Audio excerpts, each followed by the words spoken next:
বিকাল টাইমে পাট খেতে চলে আসছিলাম। পাট অনেক ভালো হয়েছে, তো পাট দেখার জন্য চলে আসছি আমাদের খেতে। ছোট ভাইয়ের সাথে করে নিয়ে আসছি খেত দেখতে, অনেকদিন বাগাইছিলাম না, তো খেত দেখতে চলে আসলাম। পাট অনেক বড় হয়ে গেছে, পাট বুক তিরিশ হয়ে গেছে যে পাট। এটুকু আবার ছোট হয়েছে, এটুকু আমাদের না, এই যে এইটুকু আমাদের। অনেক সুন্দর পাট হয়েছে, যদি আল্লাহ বৃষ্টি বাদল না দেয় তো ভালো হবে পাট। তো পাট দেখতে চলে আসলাম বিকাল টাইমে। পাটে কিছু জৈব সার দিতে হবে, তো কি সার কি কি দিলে পাট খুবই দ্রুত বৃদ্ধি পাবে এবং সুস্থ সবল থাকবে বলে যাবেন ইনশাল্লাহ।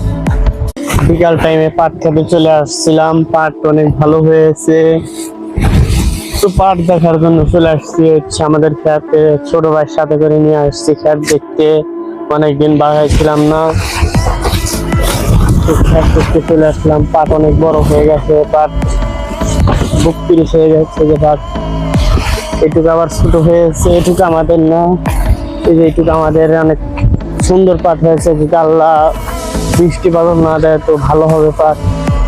তো পাট দেখতে চলে আসলাম বিকাল টাইমে। পাটে কিছু জৈব সার দিতে হবে, তো কি সার কি কি দিলে পাট খুবই দ্রুত বৃদ্ধি পাবে এবং সুস্থ সবল থাকবে বলে যাবেন ইনশাল্লাহ।